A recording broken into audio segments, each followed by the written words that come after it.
Triangle कौन बनाता है? ये एमसीक्यू ना थोड़ा सा गलत है। 13 एमसीक्यू जो है ना वो as far as I know ये गलत है।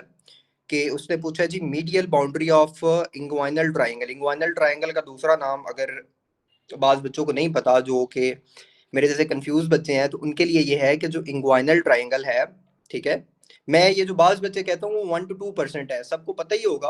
लेकिन कुछ होते हैं जो थोड़े से जो है ना, जिन्होंने डीप स्टडी नहीं की होती, तो उनके लिए ये है कि इंग्वाइनल ट्राइंगल का दूसरा नाम होता है हेजलबैक ट्राइंगल। इंग्वाइनल ट्राइंगल का दूसरा नाम क्या होता है? Hasselbalch triangle. और इसको इंग्वाइनल ट्राइंगल क्यों कहते हैं? क्योंकि इसके थ्रू हर्निया जो है वो जाता है, इंग्वाइनल हर्निया इसके थ्रू जाता है, ठीक है। और कौन सा?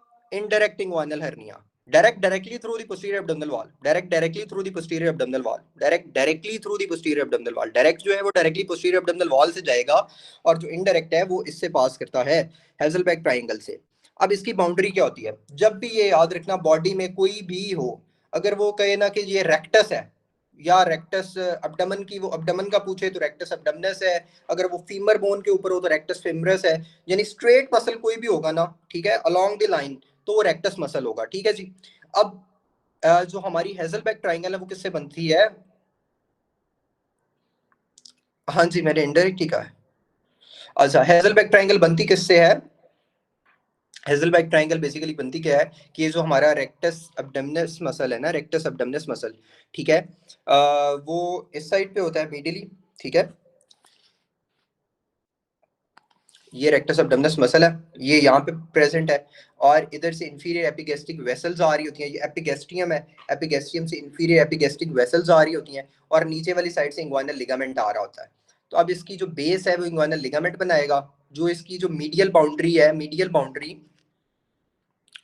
मीडियल बाउंड्री जो होती है वो lateral border of rectus abdominis, medial boundary lateral border, बाहर वाला जो बॉर्डर जा रहा है रेक्टस अब्डोमिनस का, वो बनाएगा।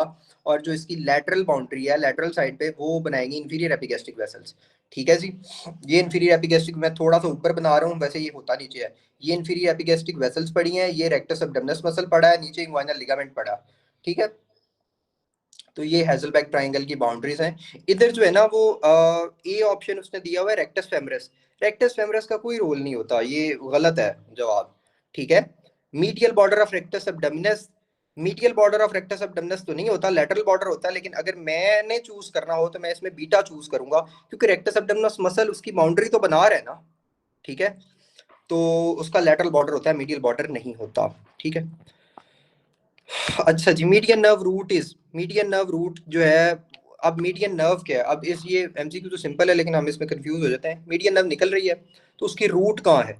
मीडियन नर्व की मीडली, मीडियन नर्व के मीडियली उसकी रूट पड़ी हुई है। मीडियन नर्व तो है, लेकिन उसके और मजीद मीडियली उसकी रूट होती है, ठीक है। तो median nerve root is medial to median nerve, ठीक है जी। Nucleus of REM sleep is, ये रट्टा फाया है, इसको रट्टा कर लो। नॉन रेम स्लीप का जो होता है वो राफे न्यूक्लियस होता है, ठीक है। और जो होती है रेम स्लीप, उसका लॉकस सिरेलियस जो होता है ना, वो पॉन्स में लोकेटेड होता है, तो वो होता है लॉकस सिरेलियस, ठीक है जी। Venesection of patient done now which nerve is likely to be damaged, ठीक है जी। तो वेनी सेक्शन जो है उसने कहा है जी वो किया है, तो कौन सी नर्व डैमेज होगी? वेनी सेक्शन आपको पता ही है कि ग्रेट सेफनेस वेन पे करते हैं, और ग्रेट सेफनेस वेन को जो नर्व कंपनी कर रही होती है, paper 1 ji, paper 3 S K 17 page number 36। Venesection is done great saphenous vein mostly which is accompanied by sural nerve. Sural nerve जो है ना उसका मसला होगा, ठीक है, सूरल नर्व डैमेज होगी वेनी सेक्शन में। अच्छा, सारों को याद हो रहा है? जिस चीज को याद हो रहा है एक दफा थम्स अप दे दें, ठीक है।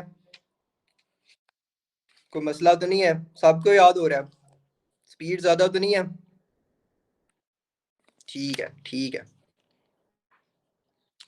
अच्छा जी, a patient had trauma on duty, doctor is unable to find vein for cannula in upper limb, which vein is best for IV cannula, ठीक है जी। अब उसको अपर लिम्ब में कोई वेन नहीं मिल रही, ठीक है, तो उसने लोअर लिम्ब में वेन ढूंढ दी है, तो कौन सी बेस्ट है? देखो, छोटा लिम्ब जो अपर लिम्ब था उसमें कोई वेन नहीं मिल रही, ठीक है। तो keep it remember like this, कि छोटा लिम्ब जो अपर लिम्ब था उसमें कोई उसको वेन नहीं मिल रही, तो बड़ा लिम्ब जो लोअर लिम्ब है उसमें कोई बड़ी चीज होनी चाहिए जो उसको मिल जाए, जिससे वो वेन पास कर ले, कैनुला पास कर ले, तो वो ग्रेट सेफनेस वेन जो है ना वो बेस्ट है। छोटा लिम्ब जो है उसमें उसको नहीं मिल रही, तो बड़ा लिम्ब जो है वो लोअर लिम्ब होता है। लोअर लिम्ब में कोई बड़ी चीज ग्रेट चीज होगी तो वो ग्रेट सेफनस वेन है जी, ग्रेट सेफनस वेन। ठीक है, जिनको याद है वेल एंड गुड, जिनको नहीं याद वो उसको इस तरह से याद कर लें, इंशाल्लाह पेपर में ये चीज याद आ जाएगी। Elevation of mandible is done by, ठीक है।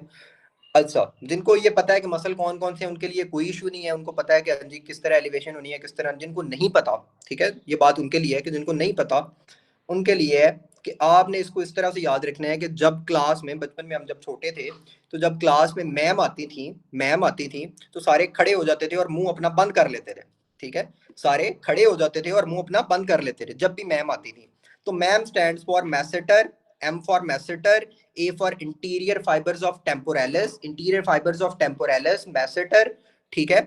और मीडियल टेरेगॉइड, मीडियल टेरेगॉइड, ये तीन मसल्स हैं मैम, ठीक है। Masseter, masseter, interior fibres of temporalis और मीडियल टेरेगॉइड, ये तीन जो है ना, हम खड़े होते थे जब मैम आती थी तो ये तीन मसल्स का काम क्या होगा, elevation of mandible, elevation of mandible, ठीक है जी। और साथ ही साथ हम मुंह अपना बंद कर लेते थे, क्लोजिंग ऑफ माउथ, ठीक है जी। तो ये सारे जो है ना, ये आपको इसमें से जो हमारा है लेटरल टेरिगॉइड नहीं है, माइलोइड नहीं है, diagonal, masseter is the best option, elevation of mandible is done by masseter, ठीक है। मैम से याद रखना है तो आपको इंशाल्लाह ये एमसीक्यू जो है ना वो कंफ्यूज नहीं करेगा। इधर ही साथ नीचे ना लेटरल टेरिगॉइड का बहुत ज्यादा आता है। जब आप ना एल बोलते हो ना, एल, तो आप अपना मुंह खोलते हो, ठीक है, और जॉ जो है वो डिप्रेस हो जाता है। एल जब बोलते हो, एल, ये मुंह खुल गया, तो ओपन माउथ के लिए जो होता है ना वो लेटरल टेरिगॉइड होता है। ये एमसीक्यू बार बार आया हुआ है, ठीक है, तो वो भी हमारा साथ ही कवर हो गया।